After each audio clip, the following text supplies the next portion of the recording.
Just three ordinary people from the hills of eastern Kentucky. We don't have all the answers, but we do have all the questions. This is the Just Add Bourbon podcast with Jimmy Don, JD, and Don.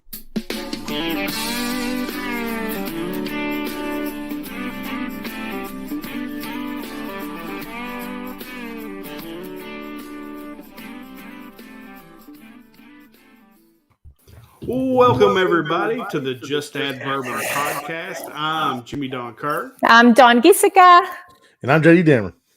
And it is another beautiful Sunday evening here in the hills of eastern Kentucky. And after our Thanksgiving break, we're back to argue in front of all of you about various current events that have happened this past week. How's my crew doing this week? Awesome. So good. I'm always so blessed. How about you, JD? Well, I'm not doing that great, I don't think. I'm good. I'm always doing good. And today's my baby's birthday, Brooklyn. She's 13 today. Well, so happy birthday, Brooklyn. Happy birthday. Happy birthday, Brooklyn. Yeah. But I'm hanging in. I'm doing good. I'm just me, man. You know how it is. Well, everybody been doing. Anybody? I can't talk today. Anybody doing anything fun since we've seen each other last? I survived another week of the Nutcracker. I'm here to tell you. I think I saw show 50, 51, and 52. Of our annual Nutcracker event over at the MAC in Prestonsburg. My girls have been doing that since they were 3 years old, and it is pure torture. So just FYI. You'll miss that craziness one day, maybe. No. Maybe with the Absolutely Nutcracker. not. No. I've seen enough Nutcrackers for the lifetime. Right. Let's see. I don't know. We had Thanksgiving. That was always good. Ate too much. Glutton. You know how it is. Kids came in, and other than that, got back to Kentucky and went to Inez yesterday and hung out, which I think we're going to talk about. Yeah, my brother Damon. Same for me, man. He watched a lot of football between the last time we was on the road or on the show. Done some comedy. Had a good set up in Huntington. Talked about some Harry Potter jokes I've been working on. Talked about some Renaissance fair jokes I've been working on. So they went over pretty good. Small set, but it worked out pretty good for being all brand new material. Actually, here's news to you guys I haven't even told you all yet. I think I've got booked down in Gatlinburg for later this month, December 18th. Yay. Really? Yeah. Where at? Gatlinburg Brewing Company. Okay. Oh, cool. Yeah, so pretty excited about that. Yeah. Yeah, that's a big deal. Going to have lots of people from all over watching you there. Yeah, so that's what I want. I want to get in front of the right people. I think I'm going to be all right. That's all it takes. That's what happened to Reagan with her modeling career. All it takes is one person, just the right person to see you, and poof, there you go. Right. So it's a pretty exciting news for me. Big deal. That's it, man. So I don't mean to get off in a big tangent here, but like when you're doing your comedy stuff, like, so you're saying this is new material. Like, how long have you been working on this new material before you try it out on stage? Like, it just depends, man. Like, sometimes it's like I've been ready to go to the show and been in the shower and something hit me like, oh, I got to try that right now. And sometimes it's a couple weeks. This stuff was just like a couple days in my head, and I just put it on paper that day, and then went up there and tried it out, and I'm pretty happy with how it went. I'm like, you're always your biggest critic. You're always your biggest critic, and so there's some things I could have done that set made it much better. I always forget a couple jokes for some reason. I have the hardest time. But when I got these big deep laughs and people were clapping and laughing. You know how people clap and laugh, and I continued talking. And so I've got to learn to be patient and let that laugh go before I continue with what I'm doing. And so I got to really pause, do a better job of pausing. So those are things I need to get better at. But a lot of times the material, man, is just that brand new. I'll be in the shower ready to go to the gig, and I'll decide I'm gonna try it. That's cool. It was funny, JD. Your set was good. Well, thank you. I feel like I've really found my voice. Since April, really. Since I did the Donnie Baker show with it, I found my voice and what I think's funny, and how to get that bang out of the joke. And set it up and hit it just right. So and then deliver it right, because I think a lot of that comedy stuff when you're watching people is all about delivery, right? There's a rhythm, there's a cadence to the joke, and then they deliver it. And then, like you said, you have to pause and let the audience take that in and let you enjoy the laugh. That's what you're there for. That's what you're working for. Right. And so I need to do a better job of that. But my delivery's gotten much better. You know, when I've got that set up and then I hit it, like and then it doesn't seem like it's a forced pause or a forced punch. Like it's just a natural me telling a story, and then the last comes. And then the punchline hit. Cool. That's cool. Yeah. No, cool, man. Well, congratulations. I think that's awesome. And I hope you get the Gatlinburg gig. I think that's cool. Yeah, that's exciting. So, you know, I got a couple of different things to start with this week, but I don't know that I can wait any longer to roast Todd. Oh, my God. So let's just start with. I think Jimmy don't upset about this as well. Well, I am. I've talked trash to a gentleman from Alliance Water Resources. He's their, you know, like their senior regional manager or whatever. And I talked trash to him all week that Georgia was going to take Bama down. And then Georgia got rolled. I mean, like to the woodshed. Yeah, it was so unexpected for me. What Bama did to them. I mean, it's still Bama. It's still Saban, right? So you can never bet against little Nicky. But Georgia didn't even look like they belong on the same field as Alabama last night. And so, Don, how did you take it? Has Todd, you know, recovered, you know, from the whipping? Todd has recovered. You know, Todd went in last night. Georgia fans understand Alabama, so they did not go in with, you know, thinking that they were just going to kill it and come away with the title. They were hoping that they would, but they never go in. Nobody goes in against Bama thinking that, right? I, on the other hand, really thought that Georgia would pull it off. I got a little frustrated with their quarterback. I like Stetson, but y'all know his story, right? He's a walk-on. He's a walk-on. Always wanted to play for Georgia, yada, yada. But when he threw his first interception, I think that they probably would have been better off switching out to JT Daniels, because Alabama would have. And Saban did when Georgia and Alabama met in the championship game. Do you guys remember that? Georgia was rolling Alabama, and then Saban was like, okay, we're going to have to do something. And he threw Tua out there, and then poof, they won the championship. Georgia's a great team. Alabama, Saban is a savant. And that's just how it is. And we'll have to see how it goes. But, you know, hopefully we'll have an SEC championship game. We're either going to have it or we're not, right? Yeah. JD, two SEC teams in the National is what I meant. Yeah. JD, do you think that Georgia and Bama will both end up in the Final Four? Well, they're already in. They're both in the Final Four. Oh, did they announce it? Who are the Final Four? So who are the Final Four? Alabama's at 1, Michigan's at 2, Georgia's at 3, Tennessee's at 4. That's right. So, which is exactly what I expected. I didn't expect the playoff board to put the SEC teams playing each other back to back like that. I figured they'd be, you know, one would be the 2 and the 3, and the other would be the 1 and the 4. That's right. So it turns out Alabama was the 1, Georgia was the 3, which I think is the right decision. Right. You know, I'm excited about seeing this, man. You know, let's not forget about Michigan. You know, Georgia's going to take care of Michigan. Michigan plays football. That's right. I do think Alabama's going to absolutely steamroll Cincinnati. Yeah. Yeah. I think they're going to take them to the shed, but, you know, well, who knows? Yeah. JD, a lot of the criticism that I'd heard about Georgia arguing with Mr. Snead was that Georgia hadn't played anybody this year. That's why they had rolled everybody. They played Clemson in the first game. It was really close. But after that, even though they're playing in the SEC, they didn't play anybody like Bama, and that Bama had gotten tested all year. Wait, does Tennessee fans, are they tuned into this? Because in Tennessee's mind, that was their big threat. Tennessee's always, in Tennessee fans' minds, if they heard that you just said that they weren't nothing to Georgia and to likes of Georgia and Alabama, they would set the whole state of Kentucky on fire. You know, it's almost a fair criticism, man. You know, Kentucky's 9-3, but we're ranked 23rd in the nation, 22nd in the nation now, whatever it is.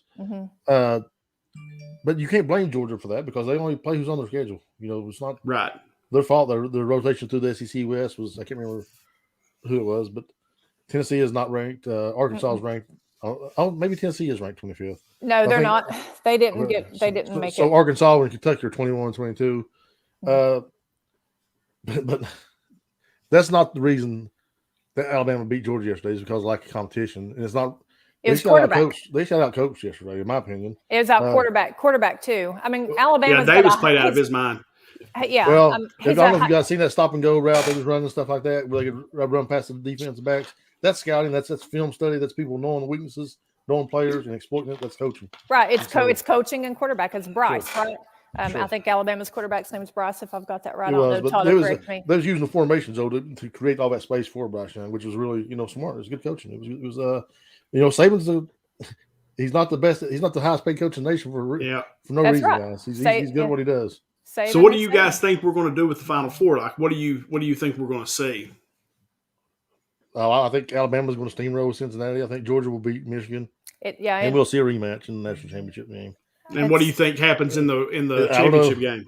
I don't know that Georgia can overcome. It all depends on the quarterback, and everybody, all of the analysts are saying that depends on the quarterback. If Kirby Smart will look at JT Daniels, who I think is a 5-star quarterback sitting over on the sidelines, he's able to throw it, but I guess he's not able to throw it as accurately. And where Stetson Bennett does a lot of those little pocket throws, I think it all depends on that. And Bennett can run too. I mean, he's a good runner, but it just wasn't there yesterday. Like I thought, Georgia's defense had been so good. Yeah, and then they got shredded. Yeah, they can't do everything, and we all know that. But Stetson Bennett too, isn't he like 5'11", where most quarterbacks are like 6'1", 6'2"? I mean, he does what he can do. And you're right. The defense can't do everything, but Georgia scored in the first 4 possessions, so that's not an offensive problem. That's a defensive problem, and so. Alabama had a good game plan coming in. Man, they exploited them. They used their aggressiveness against them in a lot of ways too. Man, it was a good game plan, and I think Kirby Smart. They'll adjust, and it'll be much closer next time. Can Georgia beat them? I don't know, but it will be much closer. I can guarantee you that. Georgia reminded me of how Kentucky does when we play Duke. You know how you go in and you're half scared. That's how Georgia tends to play Alabama all the time.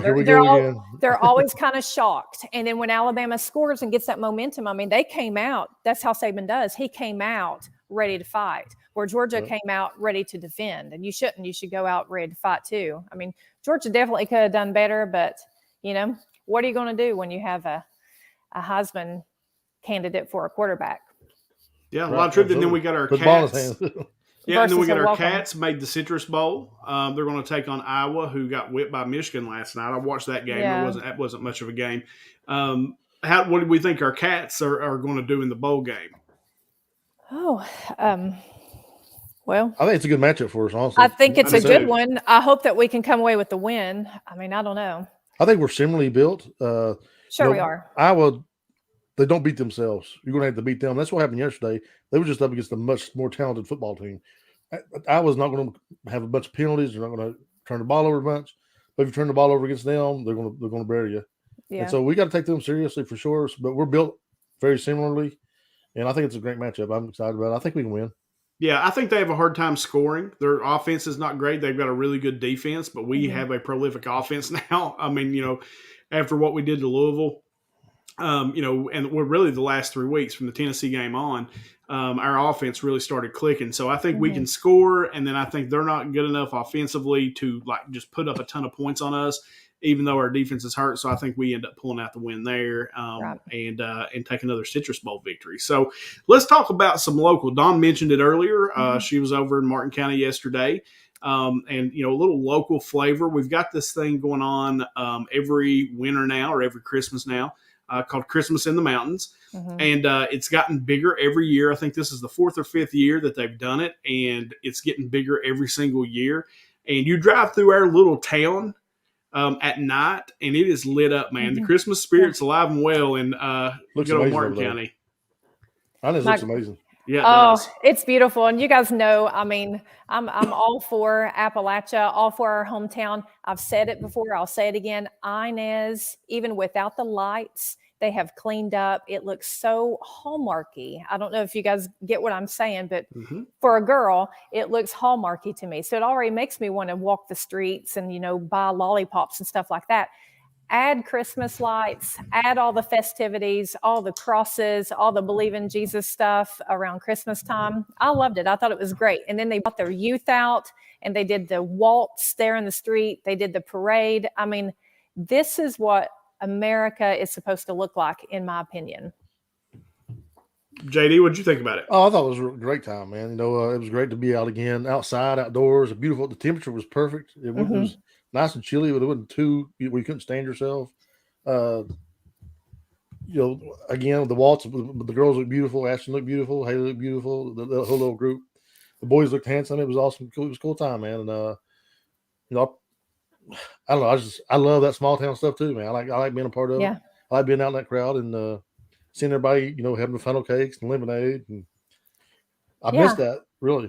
So it was nice. I kudos. My hats off to. I guess it was the Martin County Tourism Board to put that together. Yep. Yeah, they did good. And I hope they continue to, build that thing up bigger and better every year. Yeah, because you guys know I live in Tennessee the majority of my time. So I watch Dandridge and Morristown and Jefferson City, all of these little small towns that get business pulled away from them by Pigeon Forge because people will drive past Kodak and all them and go straight into Pigeon Forge and straight into Gatlinburg and spend all their money. This is a really good thing for Martin County. It's really good for small towns to take a page out of this playbook and make it to where you have a festival over anything and draw people in. Knoxville does it all the time. Todd and I laughed. Knoxville has a biscuit festival. Are you familiar with that, JD? No. But it sounds amazing. Out of nowhere, like 3 or 4 years ago, they're like, we're going to have a biscuit festival. And it's early in the morning and it draws thousands of people. People come in and eat cat head biscuits and gravy, and they spend, I think it was somewhere around $25,000, $30,000 that generated just in those 2 hours. Really? Wow. Yeah. So those little festivals, they seem like nothing, but let me tell you, they are a great time. We went and we made sure we bought from every table. We bought from the sweet shop and we bought from Pizza Stop. That's money that Todd and I got to take into Martin County. We bought gas there. Sure. I loved it. The courthouse looks amazing too. It is. Yeah. Yeah, no, it is. It's something, we've talked a lot about it on here when you're trying to figure out a way to revive a small town. And that is something I think definitely is a bright spot for us. We can use what we have, which is, like Don said, it's the hallmark setting tucked in between the mountains. The town's tucked in between the mountains. And any day, if you drive through Inez, any day, Warfield, it doesn't matter. If you drive through our little towns, they're beautiful. And, you stand outside and like, what a pretty town. And then, like Don said, you throw the Christmas lights on it and then get people stirring, and all the restaurants have been packed out, and, gas stations, selling gas. That's what we need. We need something to draw people here. And I think as they continue to grow, they told me yesterday that they were working on a ice skating rink. I committed, some funds for next year to help sponsor it because they don't have a whole lot of financial support. They're basically just doing it themselves. And I committed some financial support yesterday to them for next year, and they're going to be getting an ice skating rink and doing some different things. And so as that thing continues to grow, I think we'll see more and more people start coming over to Martin County during Christmas. Yeah, I'm excited. That needs to be Martin County's thing for sure. I mean, you guys know as well as I do. As soon as Christmas music starts playing, I'm ready to spend money. We all have to. We're not ready to. Yeah. No, all the husbands' wallets just open up when Christmas music comes on, Yeah. So, I think as soon as Nutcracker starts, I know I've been clenched up. I mean, I walked around yesterday. I had barbecue from Cassidy's Barbecue Truck Stop. I had Sugar Mama's Sweet Treats. I had Pizza Stop. I mean, by the time I left, I had to come home and take a nap.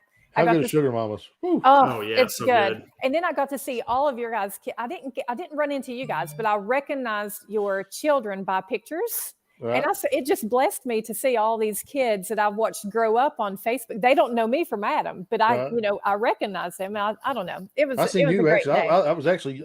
I guess you must have been leaving when I parked. And I walked back down to where you was at. And you was already gone. So I was like, I was sitting down on the corner there, right by the stoplight. Like I saw JD. I didn't see you, man, at all. I saw you and Chase and maybe Cole and Asia. I think I saw you guys. With the dancing and stuff? Yeah, well, the dance was going on. Like I was sitting there right on the corner, right where it happened, right at the intersection. Just sitting up there on the courthouse wall, baby. I always dreamed about sitting on that courthouse wall, and I got to do it yesterday. So, and got to watch my beautiful, baby dance and her beautiful friends dance. And I thought that was cool. I said, you do that. Yeah. Like you could make that really like string lights across the street and have them dance at night. And that would be unbelievable. Like, they even shot that with a drone, like from above. Yeah. So there's going to be some cool footage out there of it. So that's cool. But great, Bob. It was awesome, man. Like, not to keep on going on about dancing. No, you're fine. I just seen that smile on my baby's face while she was out there. Yeah. Like she was, it's kind of embarrassing to get out there in front of everybody and do that. but she just had such a great time, man. It was, and then to hang out with my boys while we're watching her, it was great, man. For me, it was great for my heart, honestly. It was. I thought it was a really good time. Good job for Martin County and all the people who put it together. Look, hats off to all the churches and all the people who got into the parade and organized it. It was a really good time. I enjoyed it. My favorite thing I saw was the Power Wheels parade.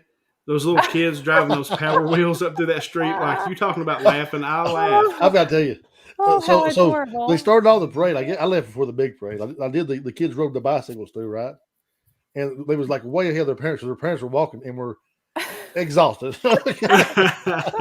And so the kids drove around the courthouse back to the other side and was parked. And that's why I walked back to the back. And me and Cole got us a funnel cake. And all the kids were just parked there on the bikes, just waiting. And all of a sudden, I see like 15 moms going by, panic mode. I mean, I hate to laugh about it, but it was so sweet. Hilarious. And I was like, so I told them, I was like, hey, the kids are up there. And so they went up there and got them. And thank God, mercy averted. Right. Those moms were freaking out. I mean, I got to hug so many necks yesterday, and right. I don't know. It was just really a really good time. I could not be more pleased with the Christmas festival that Martin County put on. I hope that everybody. It was nice. Yeah, I hope it pulls everybody. Eastern Kentucky just needs to go into Martin County when they have Christmas in the mountains, because you will not be disappointed. No, facts. All right, so let's jump into some national stuff here. Let's jump into, I guess, one of the bigger stories of the week was Chris Cuomo, CNN's top show. He was fired this week because of his involvement in the scandal of his brother, Governor Cuomo of New York. Mm-hmm. And apparently he had said that he wasn't talking or helping them strategize or anything like that. And then it came out that he was. CNN took a deeper dive and ended up firing him for what he had done. And they mentioned that there was some more stuff, like they found some more stuff, I guess, and that's what ultimately got him fired. I guess first things first, I wasn't surprised that this happened. I wasn't surprised that he was involved. Were either one of you, and Dawn, let's start with you, either one of you surprised that ended up happening? No, not at all. I wasn't surprised. I was not surprised at all.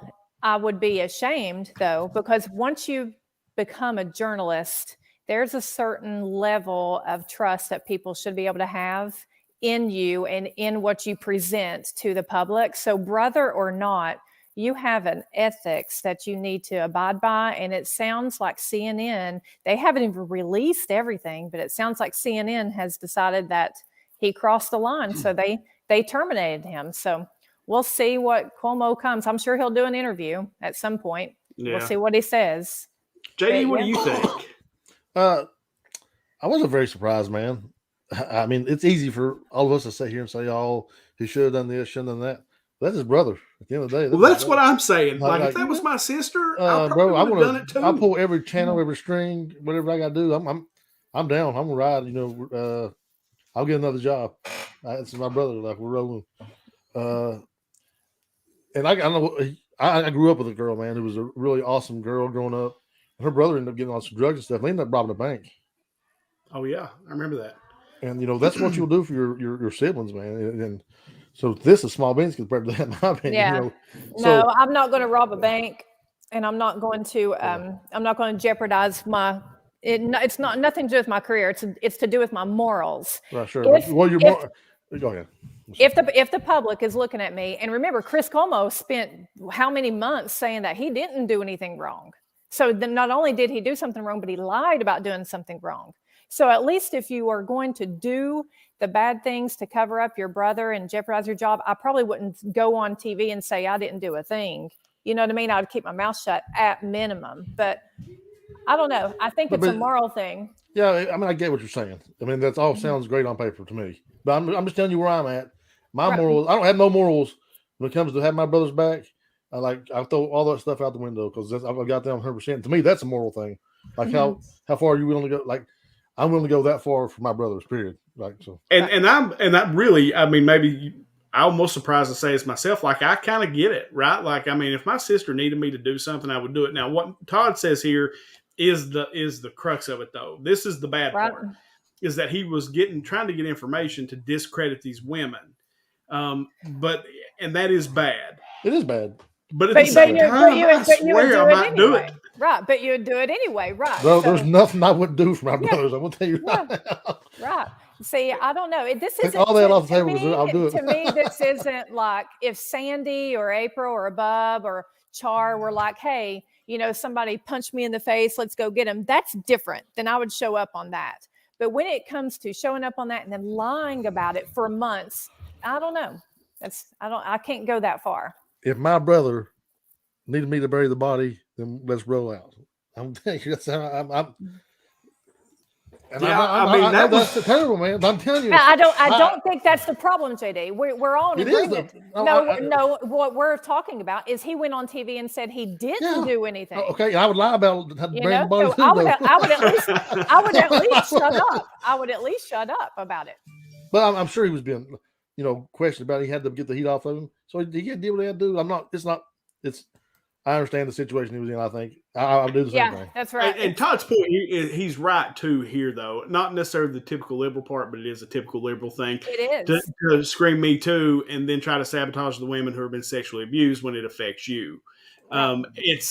And I agree with what Todd's saying there, because that is a common trait. Well, I will say that is a liberal thing, because the conservative people don't care at all what the women say. That's not true. That's not true at all. No, conservatives do it too. No, yeah, everybody does it. Yeah, everybody does it, especially the ones that are in power. But no, I side with JD on this. Like, if my sister needed me to bury the body, I would go do it right now. Like, if she said, Jimmy Don, I need you, I'm in trouble. But your sister's not doing that. What if your sister said, I need you to do something that caused you to lose your livelihood for your children? I'd probably do it anyway, to be honest with you. I swear I'd do anything for my sister. Burying the body would do that. Well, then I'd figure something else. I'd figure something else out. Like, I would figure something else out. Right. It would I just don't know, because like I said, now my sister's like my best pal. I mean, she really is. And sure. And mine aren't, because I won't bury a body for them. No, we didn't say that, though. No. Yeah. It ain't about what you would do. You ask it. Go ahead.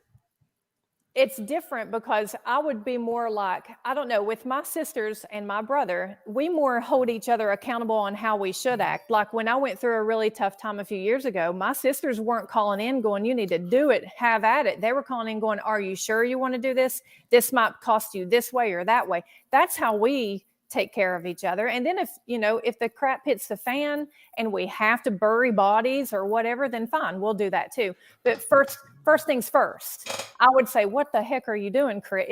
What's his brother's name? The governor.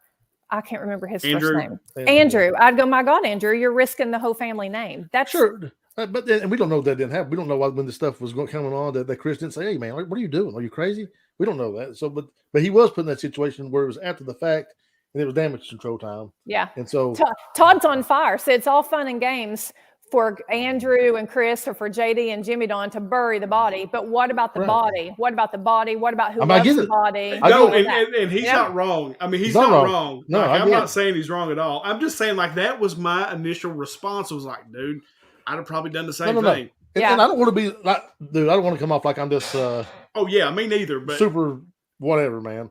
But that's my brother. You know what I'm saying? Like, I'm not want to be noble. I'm not until I understand that somebody's dad, and I don't want to go bury the body. Right. I'm just saying. I'm saying my brother from going to prison. Right. Then in this situation, if it was my brother who was harassing women, I would probably be like, Bub, how about we stop treating women this way? And then we would never lose our jobs, and we would never do this, and we never do that. This isn't about a loyalty thing. I guarantee I'm more loyal, or just as loyal as you all. I'm just as hillbilly as you all are when it comes to protecting my family. But the way I was raised, especially being in the church so much, I mean, let me tell you, there's plenty of things that I would have done if it wasn't for my big sister stepping in going, if you do that, people will say this, and that. And it made me question what I was going to do. So that's my only argument about it is, it was all about. And I think you're 100% right. I think mine and JD's argument is silly. But at the same time, I swear to God, that's the first thing that I thought when I heard it, I was like, I'd probably do it too. If it was my sister, I'd probably Yeah. do it. I mean, You know? if Brian was like, "Oh, I'm going to go kill," I was like, "I'm like Brian, now don't do Dude, that. yeah. Do not do that." But after it was done, he was like, "Hey, JD," I was like, "Fuck, here we go. I guess we're doing this." Well, Yeah. let's be honest. If your family or Jimmy Don's family or my family had a problem, I think we'd all be showing up. They'd have all Right. of Eastern That's what I'm Kentucky. saying. Oh yeah, That's what I'm facts. saying. You know, that's how we fight back I'm here. just waiting to get that call from JD one night, dude. And I'm like, all right, man, I'll be there. You know, yeah. And then, or me and JD called Don and said, Don, we know not to call Don and Todd now, though, JD. That's what we have discovered from this conversation. Is don't call Don. She is not helping us out. Right, because at first I'm going to shame you, and I'm going, what the heck did you do? Why did you have to do that? I'm going to do that. We'll take care of it. But yes, I'm going to mom you to death, and then I'm going to tell your moms. I will try to call her before I do something stupid. How's that? Yeah, there you go. Don, yes. your phone's gonna be busy. Right, that's how it is. But no, I mean, it really is. The Cuomos, like both those guys, I can't stand either one of them. So, you know, kind of good riddance as far as I'm concerned. But I really did, when it came to my mind, I was like, dude, I kind of get it. You know, I kind of get why he did it. I ain't saying what he did was right, but I like Chris Cuomo. Right. I think he's a smart guy, honestly. See, I don't like him. I can't stand either one of them. Like, they both annoy me. Yeah. But he had a big show. He was popular on CNN, and, you know, a lot of people do like him. Yeah, well, it sounds like they got problem with women. So bye, boys. Yeah. So, all right. So let's jump into our next one. And you know, don't want to get in too big of a coronavirus talk, but we do have a travel ban from Africa right now because of this. Is it the Omicron variant? I think it has started to pop up some here in the country. Based on what I heard, it's not as severe as what Delta was, which is what generally happens, I think, with a lot of these viruses. It's not as severe. You'll get sick, but not as severe. But what do we think about, you know, this new variant? And really, again, the first thing that came to my mind when I heard is like, look, guys, this ain't never going away. Right. Ever. You know, it's here to stay. We just got to learn to deal with it. Like we have the flu and other things. And this is more dangerous, numerically or statistically, this is more dangerous. But we do have the vaccine, and we've got other things that we can do. Do we need to do the travel bans? JD, let's start with you on this one. Like, where, you know, do you think we need to do the travel bans? Do we need to, you know, start masking up again? Like, where you at? No, I mean, I don't know about masking up and all that stuff. I think people need to take the vaccines still. You're still on that kick. I think the travel bans are the right thing. You know, you want to limit exposures if you can. I think we've also allocated a bunch of money to send vaccines to these countries. I think it's something Don has spoken about in past shows about, you know, these third world countries getting this, you know, creating these mutations, then spreading them out. And also, I'm glad to see we're doing that. So yeah, I'm on board with the travel bans. I think it's the right thing, but I think we have the tools to fight it now, which is way different than we had 2 years ago. So. I think the travel bans against the African countries, if that was a Republican president that did that, racist. We'd be called racist because Omicron was not discovered in South Africa. It was actually in European country. South Africa was the one that, let me reword that. They discovered it and named it. They identified it. It wasn't that it was first found there. It was actually over in Europe, but we didn't ban them. They're still wide open. So there's an argument to be made on why we're banning the African countries. When you put these bans on them, remember, it hits them economically. And these are already suffering countries.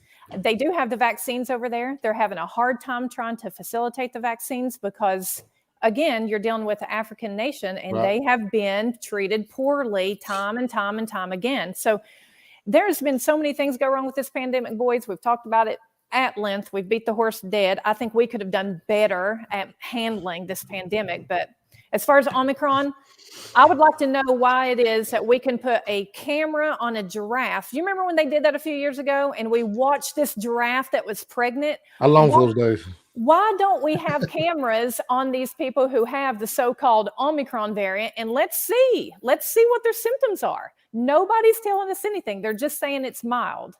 But yet we're putting bans on people. Why are we putting bans on people if it's similar to the common cold? So let's see what's going on with Omicron. JD, you got any rebuttal to that? Well, my rebuttal is, I mean, I'm just going to let the experts, you know, if they say we need to put a ban in limit exposure, I think that's what we need to do. I mean, I'm being naive in that regard, that I think that are more equipped to handle it, make those decisions than I am with limited information I have. So, the point about it being a racist thing, maybe if it was a Republican in charge, I can see that. But I mean, we're not pointing these countries out because of their they're Muslim or they're something like that, like was done previously. We're doing it, for a world health reason. So that'd be my own rebuttal.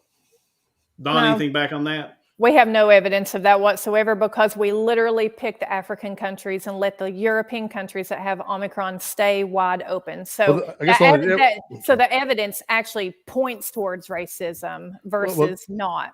Well, the problem that you have is that you don't have any evidence for that either, because it's not like there's a certain religion in South Africa that's a state religion.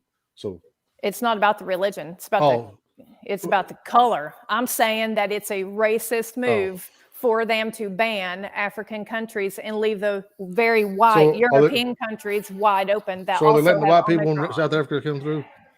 They're not letting anybody come through. Okay. I don't guess from South Africa, but they're letting people from Europe who have more cases of Omicron keep coming. So, even Fauci. This is very trying to make it black and white, but it's not really that way. In Europe, like you said before, they're not having the difficulty, getting the vaccine out to people like they are in South Africa. We agreed on that, right? So, so there's a big difference in just if it's a race thing or not. There's a lot of factors.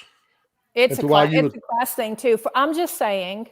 And you can agree or disagree, but this is my stand. Sure. The Democrats say that they care about poor people in third world countries and they want to help all these people, but yet as soon as they discover a variant in a very, very poor country, they ban them and leave the rich countries that have the same variant wide open. It's hypocrisy from what your all's platform is always being said that it is. I don't think the ban for the South African or for the African countries is helpful to those countries. They have begged Biden to repeal those, begged them. Even Democrats, even your most progressives are like, what are we doing? It's in Czech Republic. It's all in Europe, but they're wide open and we have shut down the African nations. I want to know why we're not screaming racism.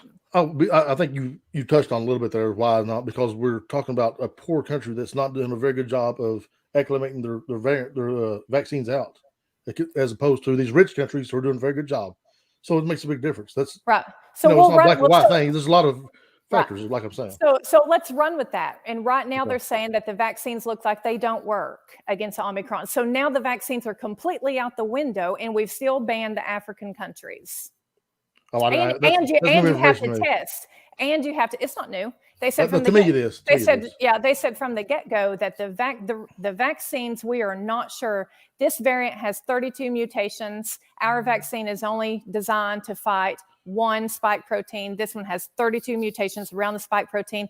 Even Moderna CEO and Pfizer are already actively working on a vaccine that is specifically for Omicron. There is a lot going on with this variant, and they're not talking about it. Why would they be working on a vaccine for Omicron if the symptoms are like the common cold? Why are we not hearing about the symptoms that's going on with these patients? We have patients everywhere now that supposedly have the Omicron. So either it's something or it's nothing. Right. I mean, I don't know enough about the debate, really, to be honest with you. Right here. As far as that.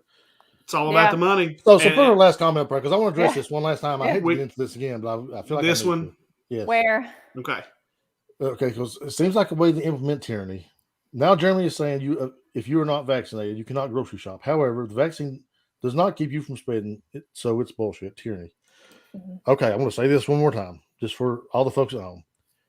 Your the chances of you spreading it if you have a vaccine greatly reduce your chance of spreading it if you have a vaccine. So it does stop the transmission. Can you still transmit it? Sure you can. Are the chances of you spreading it much lower? Absolutely. So please stop saying that stupidity and repeating it. That's with the Delta variant, with Alpha and with Gamma. With Omicron, it does not look like we have any vaccine protection. And I'll tell you what's even scarier about that. It's one thing to blow through the vaccines, which Delta already did a fine job of doing.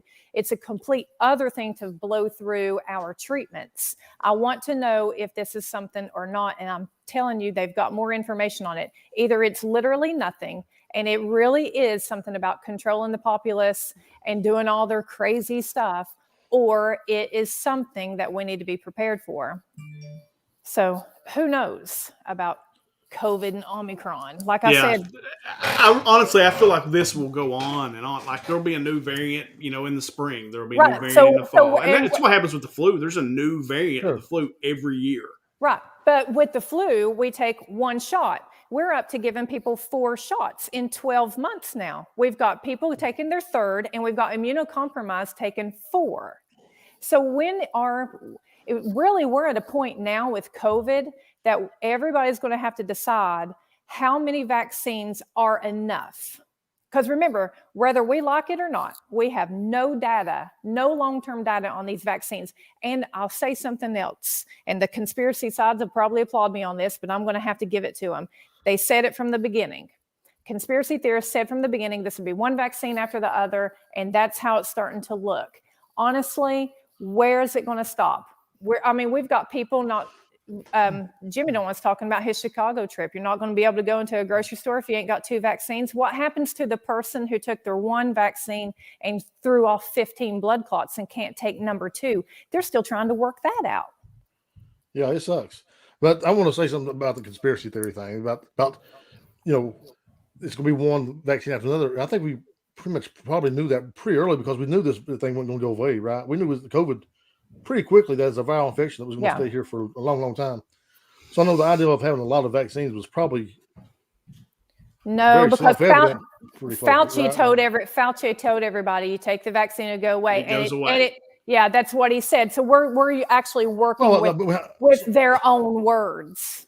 So, but it depends on when he said that in the context he said that. Then we can't just say, well, Fauci said that, because he also said, well, it's not a problem, because it wasn't a problem at the time when he said that, because it wasn't nothing to worry about. He said, I'll give you this. He said it was when Alpha was going. And to be honest, once we got the vaccines, it dipped, it nosedived, and we were doing a lot better. And then the problem came in with all these other countries like Africa and such. Sure.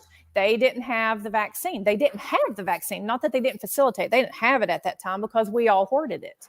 And if you remember, we applauded I wasn't on the show, but plenty of people applauded Trump when he said, when we come up with the vaccine, we're allocating the majority to Americans. We all applauded that, Democrats and Republicans. That came to bite us because whether we like it or not, how JD lives his life affects me. How Jimmy Don lives his life affects me. We all affect each other, whether it's with vaccinating or overeating or how we drive our cars. If you wreck your car, my car insurance goes up, right? If you overeat constantly and have heart attacks left and right, my health insurance goes up. Same thing with this COVID. We've got to get everybody on the same page. I don't know what they're doing, but I can tell you right now, we're getting into the phase to where it's going to be one major vaccine after another, and we're vaccinating children who have 0% death going on with it. And so what do we do though? Do we wait till people start dying before we vaccinate them, or do we just? I think we missed up. Or do we not just say, oh well, I guess we're just going to live with it, no vaccine. We don't make a vaccine. Is that what we do? Because I don't know. I don't know either. Evidently, nobody knows. The power has gotten so into these people's heads that we're corrupt now. We've politicized it. The vaccines, when they first came out, if everybody would have gone on board, like literally everybody across the globe, if the science panned out, it should have shut it down. But that's not happening. But it didn't happen. So now we've got this side versus that side. And now we have the biggest problem that we could possibly have. You know what it is? People are wore out with it. I've been telling people, I've been telling people since the beginning of time to take your vaccine. And now I'm looking at people going, well, how many are you willing to take? Right. Well, that's a good question. Yeah. I'm getting wore out with it. So I think here's what's going to be interesting to me, and just my perspective, is that years down the road when the coronavirus is still here, because that's the way viruses work a lot of times, right? Viral infections, such as the flu. How many people are just so tired of taking this COVID vaccine? They say, you know what happens. And are we going to have and that may occur? Are we going to have another big spike in deaths? I mean, I don't know. Yeah. It depends on how this thing changes, mutates. So right. We'll see. No, I've said since the beginning, I think everybody should at least load one vaccine on board. It would have made our life a lot easier, but it's not my right to tell people what they need to do. It's not my right to force people to do something with their bodies. But it should be an education thing. We should have taught people that, hey, these, this is what we have right now. The only weapon we have. It's the only weapon that we have right now. But if this was about vaccinating people, and I see this mRNA inside the vaccine, we all know about mRNA, we get it. But if this was truly about vaccinating people, we would also give the people who are scared of the new messenger vaccines the option for adenovirus vaccines like Novavax. But we don't. Because that's where Caitlin's comment comes in about it's all about the money. Pfizer and Moderna are running the show, and it's stomping it down for the little guys. There's more. Novavax is going to make money too, so I don't know. We'll see. Yeah. Well, I don't know. now. Let's move on from this. Let's move on from the vaccine. I think that was a good discussion, though, especially on the African ban. I think a lot of good points from both of you made there. But I do want to talk about the school shooting that happened in Michigan. And obviously that's a tragedy. And, of course, those families, people who lost loved ones in that, of course, they're in our thoughts and prayers. But something that, interestingly, it's a bad way to say it, but it's come out of that is the parents have been charged as well because they bought the gun a week before this went down. And I heard the prosecutor say, I was listening to some news show, and the prosecutor has not ruled out charging the school faculty because there was a problem with this kid. Everybody could see it. They called the parents in to school. They had a meeting. They decided to let the child stay for, that day. And he shot the school up 4 hours later, however long it was. And it really kind of, brings to light what I think is an interesting question in that, is that fair to charge the people around as well as charging the person who actually committed the crime? Don, let's start with you on this one. What's your take? Oh, gosh. I have not. I would say my exact thought. Yeah. I have not dug into this case. It is unprecedented. I can say that much. I've never heard of parents being charged for their child's, transgressions. I'm glad that my mom and dad weren't charged, for my transgressions when I was growing up. I will also say this. I read that too, or maybe it was because you told me that I thought I read it. I don't know about the going to prosecute the administrators. Yeah, they hadn't ruled it out. Is what her exact words is. I have not ruled it out. Right. So I guess under the logic, if you're going to use the logic that, hey, Jimmy Don, you did something wrong, so I'm going to charge your mom and dad, then under the same logic, sure, they'll be able to charge the teachers and the principals and stuff. So we're really treading in some really weird water here, because you'll never get people to sign up to be teachers if you're going to do that. Right. You can just throw that out the window, right? Because obviously these are not poster parents. These clearly are not poster parents, right? They've, I think I heard they had DUIs and things of that nature, and then they took off. Mom, that's not true. Coming through every time. Oh my goodness, they don't sound like they're poster parents. They took off too. They were fugitives. Did you guys? I heard that. Yeah, but there was something to that too, where they called in and said, "Hey, look, if you're going to do something, you need to let us know," because these people had left the area apparently because they felt the pressure. They felt threatened, like they were, like afraid something was going to happen to them. And so they left town, and they didn't call. Like even the sheriff said, they didn't tell us till the next day.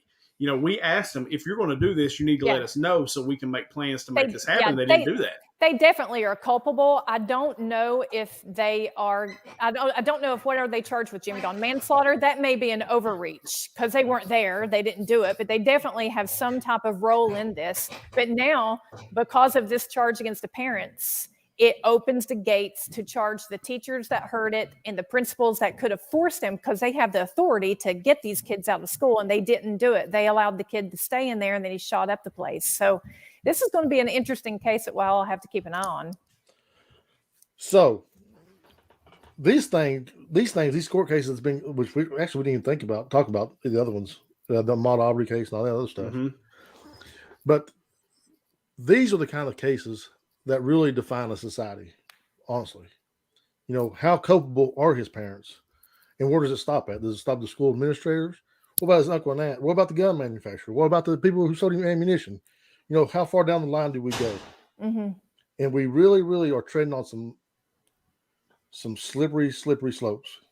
And these are the things that worry me more than vaccines. Oh, Because and I agree, JD. Like that for me, because that is scary to think that your kid can make a bad mistake, and next thing you know, you're in trouble Right. as well. Like that's scary as a parent. But it is.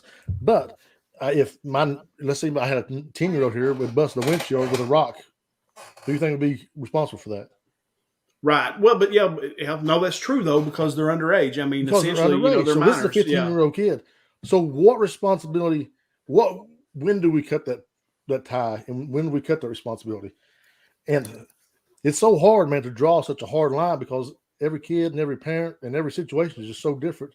And I don't know, man. This makes me nervous. Yeah, I agree. I just don't know what to make of it. We'll have to watch this one because it's never been done. Clearly, it's the charges are there to send a message, But I don't know. I'll be interested to see how far they take it. Like if they go to the parents and then they go to the school administrators, because this is Michigan, this is it's a liberal state.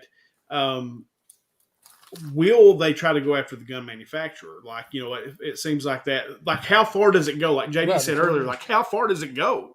And who were you going to charge? And like I said, I think that is a slippery slope, JD. I think you said it very, very well. It's a slippery slope that we're going down, and that scares me as much as anything does. Yeah, it's an odd one. Yeah, because I don't know if you guys. I'm sure you know George Orwell. And all these 1984 things, and Animal Farm, and that's how things happen. I mean, it's not one big thing at a time. They cut away, small at a time. Chisel away. And these court cases are, we better be watching them because this could be, have some very, very broad and long-lasting implications for everybody. Absolutely. So speaking of court cases, the Supreme Court this week heard a case from Mississippi about I guess basically their right to have an abortion law in their state, essentially. And a lot of people are concerned that they're going to overturn Roe v. Wade. And a lot of people are already barking, saying, because Trump appointed 2 conservative justices, that they're going to end up overturning this. And this is another. They probably won't decide this until like February, March, so we probably won't get to really get into this until the Supreme Court makes a decision. But I was just interested to know from the two of you, as far as, do you think that this is something that a law court, the Supreme Court, should decide, or should this be something that each individual state gets to decide or their people get to vote on? Like, is that something, or do you think Roe v. Wade should just be left alone and it is what it is? No, Don, I think Roe v. Go ahead, JD. Go ahead, JD. You started there. Go ahead. No, I just think Roe v. Wade, it's 1971, 1972. It's decided law. It should be left alone. Mm-hmm. Right. I don't think they're going to overturn Roe v. Wade. I don't even think that's what the goal is. I think they're arguing that they get to do what they want to in the state of Mississippi. Right. So I think it's hyperbole when you hear people say, "Oh, they're going to overturn Roe v. Wade." That's not the case. But it does open it up to where the states get to make decisions on what they want. Why not? I mean, you're still going to have access to abortion. That's not this case. This case is not let's be done with Roe v. Wade. This case is let's see if we can make abortion illegal under past 15 weeks. Okay. So, if you leave it to the states to where they can modify it too and push it to 20 or whatever, but then you have some states that allow, late term abortion. So I really don't know. It's going to be an interesting one to watch too. And then I guess I can get into it deeper then, but it sounds to me like they're just trying to figure out what they want to do in Mississippi and they had to take it to the Supreme Court. Right. Right. That's basically what's going down. And, really, I agree with Don. I don't think they're necessarily trying to overturn Roe v. Wade. I think they're Mississippi just wants to be able to make their own rules as far as, what it comes to these abortion laws. So, and if that ends up being the case, you're going to have the more liberal states are going to allow it, to certain, like abortion is one of those things that's hard to talk about because you can offend people in a big way, you know, on either side. I'm not for abortion at all, but I'm also not for telling a woman what she should do with her body. So that's just my personal belief. And it brings up a question that JD mentioned before we came on about, you know, and I'm going to get real uncomfortable here, about how we talk to our kids about birth control and their sexuality as they are growing up. You know, I mean, JD and I both have, and Dawn has a daughter that's grown up, has one that's older. You know, that we've got to start having these talks, you know, about birth control and, you know, God forbid sex and God forbid abortions ever come up, you know. It's just, that is such a large onion to peel. You know, that when you get into it. But Dawn, I mean, you're obviously the lady here on our panel. Kind of what do you, kind of your take on as far as, like, again, states' rights? I think you agree that states should have the right. States should have the right. I mean, abortion's there. Roe v. Wade is there. I don't think it's in any danger. If it is, then Lord, that'll be a whole 2 or 3 podcasts we'll have to do, because that'll be scary, because, you know, what does that mean if they were to turn Roe v. Wade over? Does that mean that women who get raped or women whose lives are in danger, does that mean that they don't have access? So that's a whole nother podcast. As far as me, of course, y'all know I'm pro-life, but I'm pro-life too. Like you said, Jimmy Dawn, I don't have the right to tell my friend if she's going to have abortion or not, but she doesn't have the right to make me support her abortion in any way. So that's kind of how I am with abortion. You do you type of thing, and I'll do me. You know, it's a libertarian view, right? We definitely need to talk about sex. Nobody talks about sex. Nobody talks about it. You know, the church shuts it down. We got to act like nobody's having sex. Everybody's having sex. The problem with sex is when a woman gets pregnant, it's her problem. Where are the men? Why aren't we not holding these men accountable? Where are you guys? Where do you go? I mean, you get women pregnant and then you're gone. We deal with the majority of the child rearing. That has to stop. Birth control is only for women, with the exception of condoms. Big deal. You have to put a rubber on your private part. Ooh, well, we have to take a pill that literally alters our hormones and alters our body, puts weight on us, makes us feel bad, makes our breasts get larger in a bad way, not in a good way. There's a ton of things that we can unload on this sex topic, abortion topic, and birth control topic.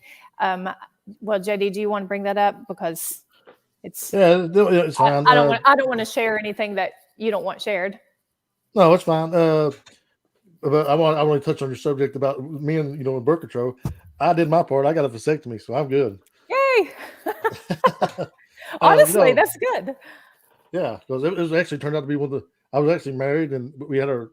She was pregnant with a 3rd child, and it was like, we got to do something. I was like, I'm going under the knife. I don't care, whatever. We're the same. I'm one of those women that can't take birth control. So hats off to you, JD, because that's a big deal. Men make it like it's a major deal, but it's what, an 11-minute surgery. Oh, yeah, no big deal. Nothing. And I know 2 or 3 men who have went on to have babies after vasectomies. So it's not like you're just done forever, but it involves, you know, needles and such. But still, hats off to you on that. Yeah. But, you know, I think it's important to talk to our children about sex, even our daughters about sex. You know, even just because they're female, they're still our children. And I'm scared to death that I'll be honest with you. I'm scared to death my daughter, who's raised up now going to church all the time, they're demonizing all this stuff, that's going to have an unhealthy relationship with sex. It scares me to death. And who knows what may end up happening. I've seen people who have unhealthy marriages because they went to church and they was taught sex was bad for so long. They have their marriages fall apart because their husband's frustrated, she's frustrated, and everybody's frustrated because of their unhealthy relationship with sex. And I don't want my children there. I want my children to be well balanced. I want to talk to my daughter about sex. I want her to know if she needs birth control, whatever. She can come to me. You know, do I want my daughter out having sex and all this stuff? No. Am I naive enough to think she's never going to have sex? No. You know, so let's be adults and let's have a discussion.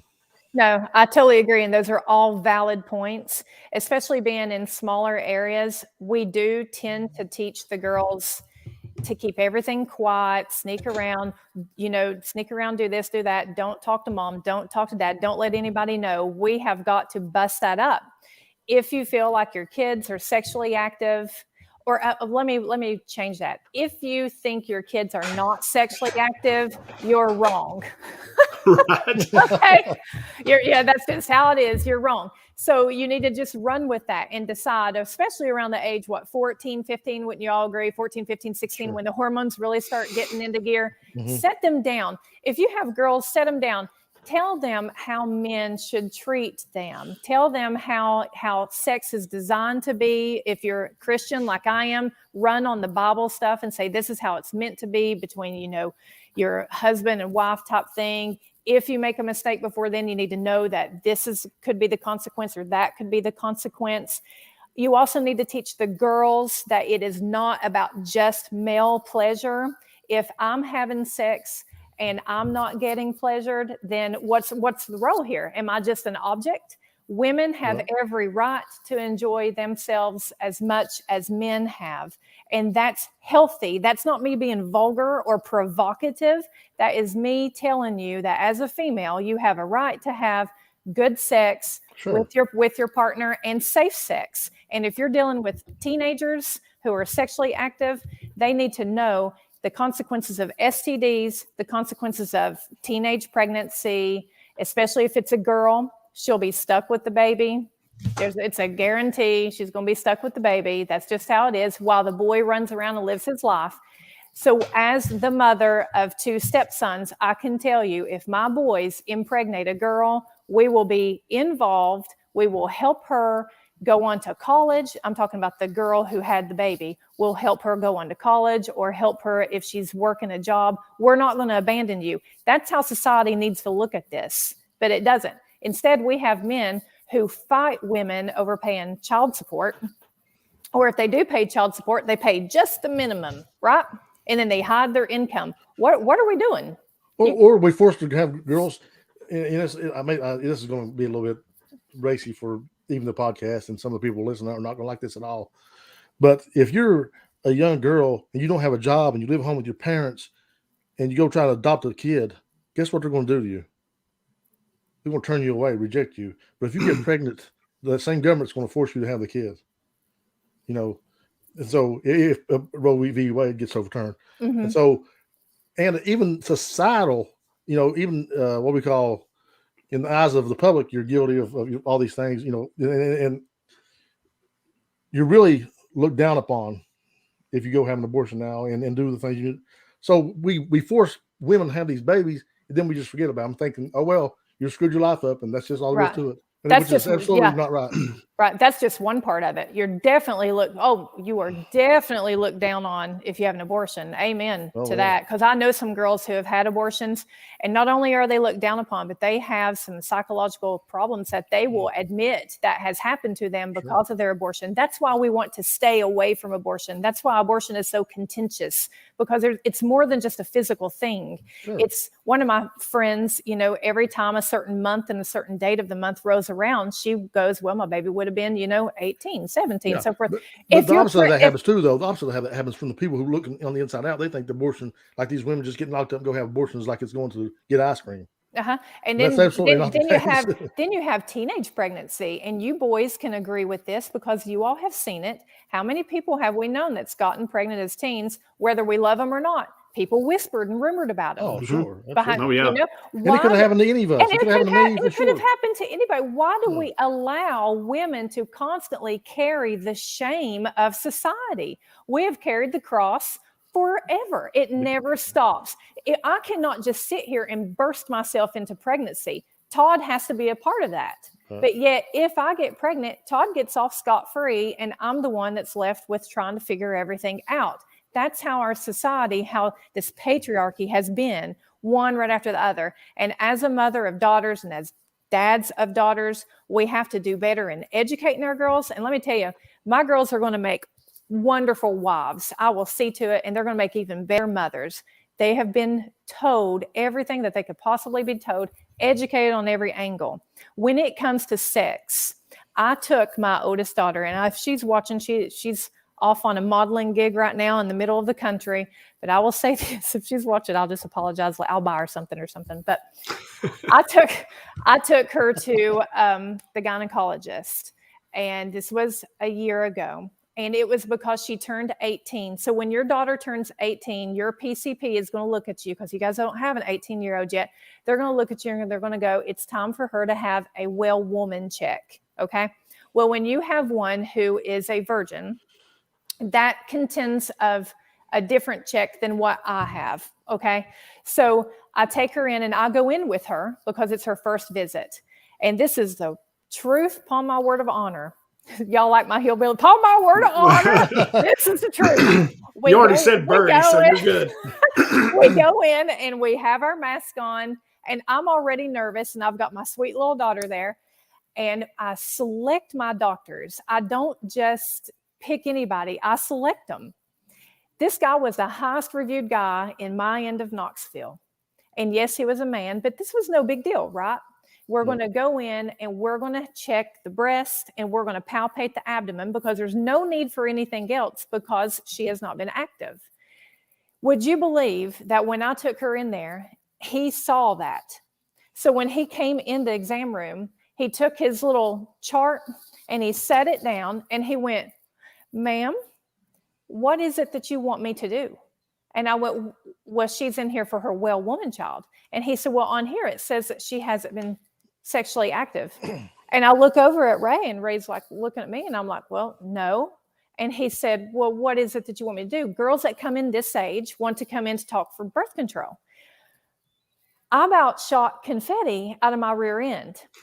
Just because, and we left him. Yeah, you would have loved it, JD. You would too, Jimmy Dawn, because just because a girl is not sexually active does not mean that she doesn't have a uterus, 2 ovaries, 2 fallopian tubes, and breasts. It doesn't mean that we don't have periods. It doesn't mean we don't have endometriosis. Check her. So now she has another gynecologist that she'll go to.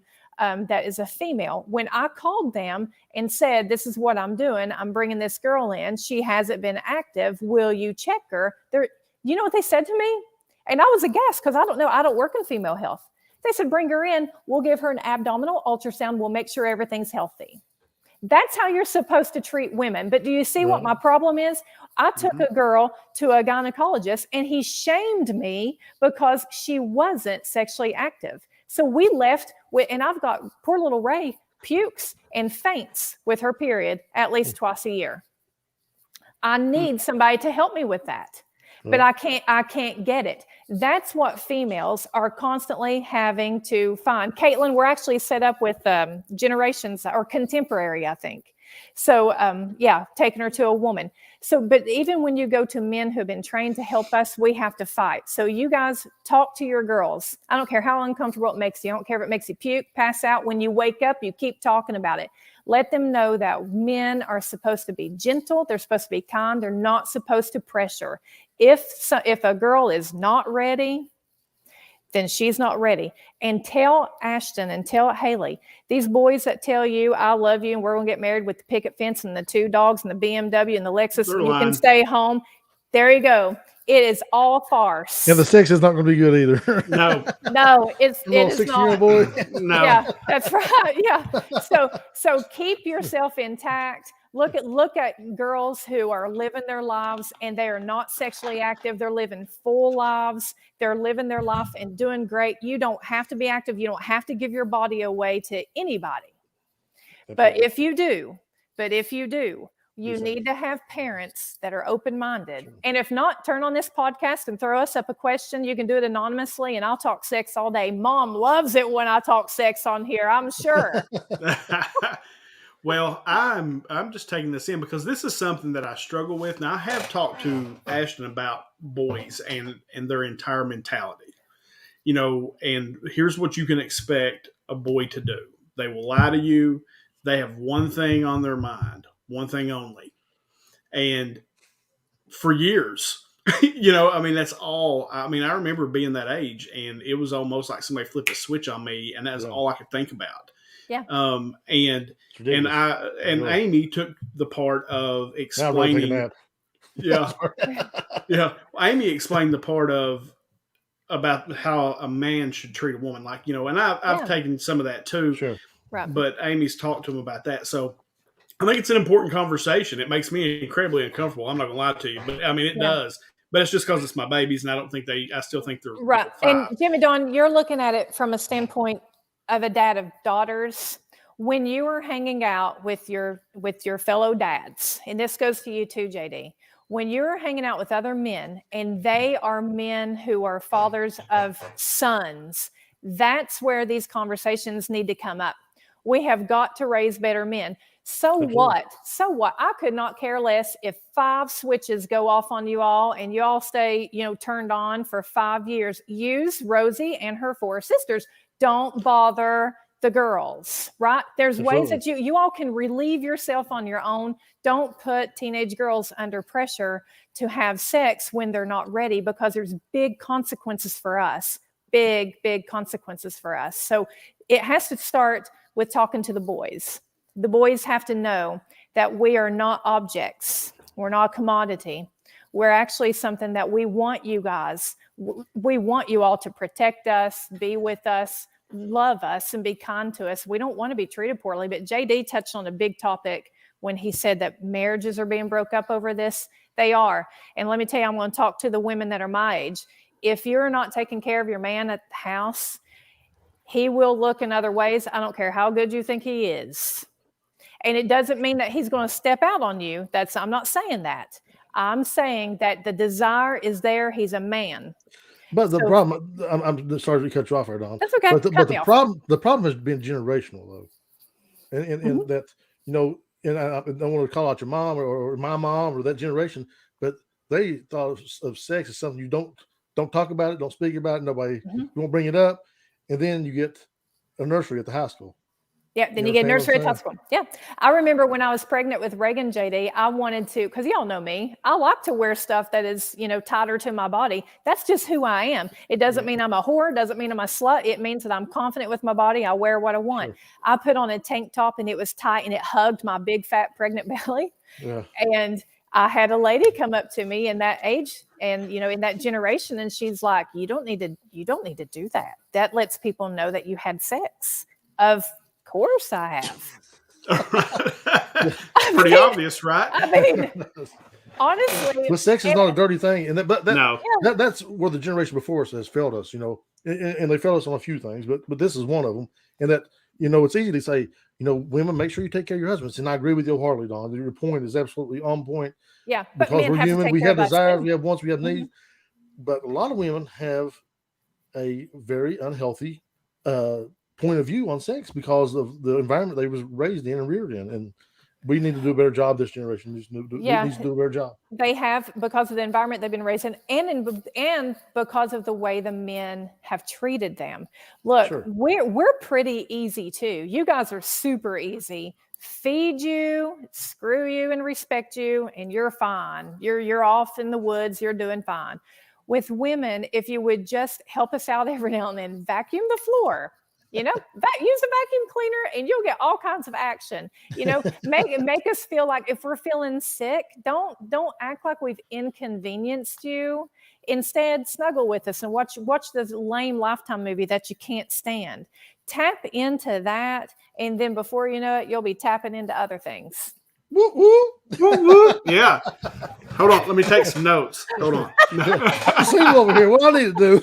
Yeah. That was good. Write some stuff down here. Don's teaching class. I'm really glad that JD brought that up because that's something that's passionate to me. I think that women should, should have healthy. Yeah.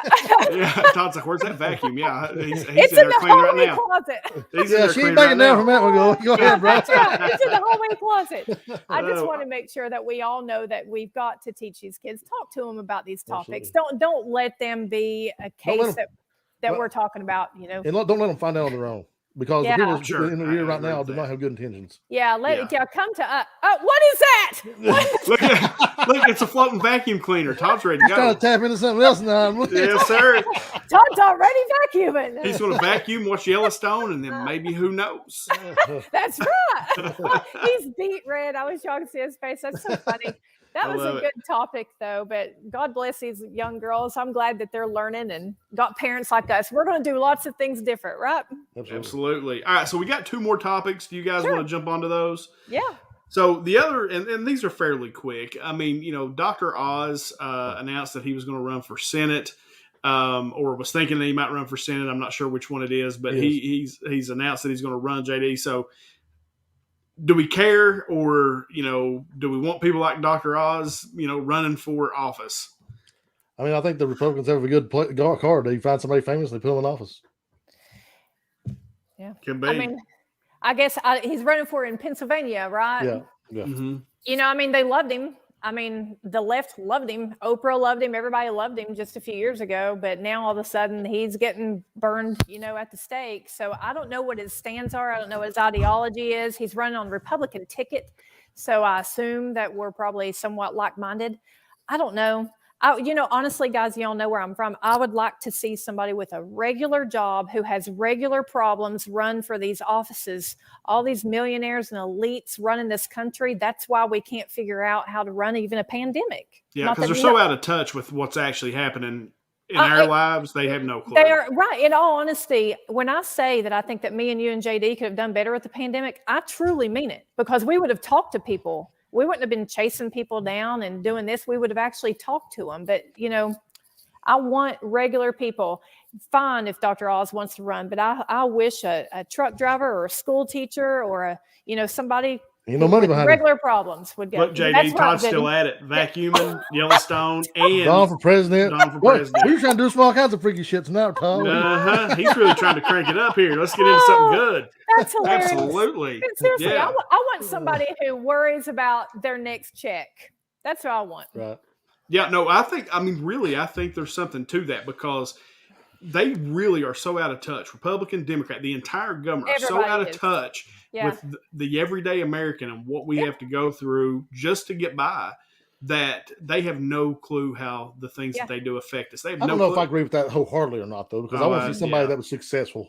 I agree with that too. It has to be somebody smart. System, right. Yeah, I get that. Not just anything, but yeah. Right.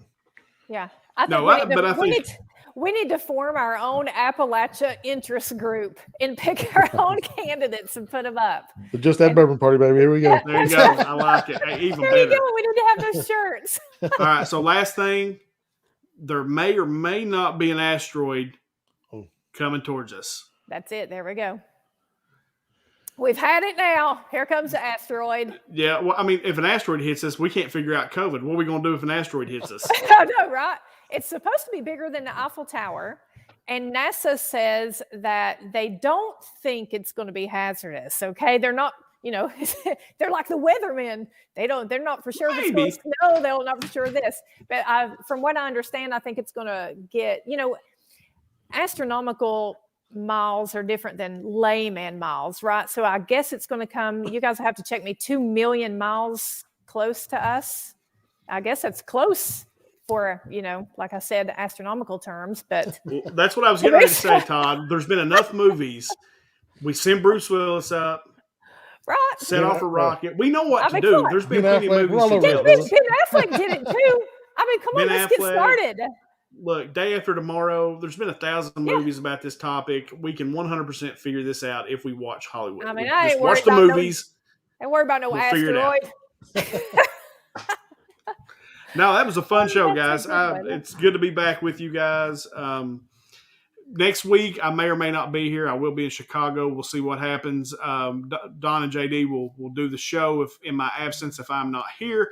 JD will run this bad boy, but I'll be at a Comic-Con, and that may be interesting to tell you the sights and sounds of the things I'm seeing while I'm out of town. So we'll see what happens. But we appreciate you guys coming and hanging out with us a little bit tonight on this Sunday evening. We appreciate it. We enjoy getting together and talking these topics out. JD, Don, anything that you want to share before we go? Great to be back. Love y'all. So good seeing you guys. JD did so good on his set. Really excited about you going to Chicago. You got to try to tune in if you can, Jimmy Don. That's so good on your Instagram page. I need to follow that too. Yeah, so I'll try to share on the Small Town Collectibles channel. That's where I do that stuff. So we'll go up and do that thing, and I can act like a nerd for a few days. I've already signed up to meet John Cena, Mark Ruffalo, Steve Amell, who was Green Arrow, and then Hayden Christensen, who was Anakin Skywalker in Star Wars. Yes, I'm a nerd, people. Like, And big you're time. all- So, you're Yeah, I didn't know any of those names. Mark I did. Ruffalo was the I Hulk. know. Yeah. Mark John Ruffalo, I Cena's did the know that. wrestler, but he was the Oh, yeah. Peacemaker in Suicide Squad. And that's right. He is, so that may be the dumbest gig of all time in the WWE. Like, you can't see me. Like, I don't get know. that. Like, I don't get it at all. It's like, bro, I definitely see you. You're about 280. Yeah, you're a big dude. It's hard to miss you. But it'll be fun. So we may, if I can, and I can make that work, I'll try to do it from there. But so with nothing else, guys, you know where to find us over on Facebook, on Instagram, Facebook. A lot of good conversation going on over there with the stuff that Don and JD post. Definitely go check us out over there. Of course, as far as the podcast, as soon as we're done here, I'll edit this thing and get it up on Podbean, and then we'll shoot it out to the masses. And it'll go to iHeart, to Amazon Music, to Spotify, iTunes, wherever there are podcasts, we are there. And as we always end this thing every week, from myself and from JD and from Don, no matter how bad your week's been, no matter how bad your day's going, if you just add bourbon, it always gets a little bit better. See you guys next week.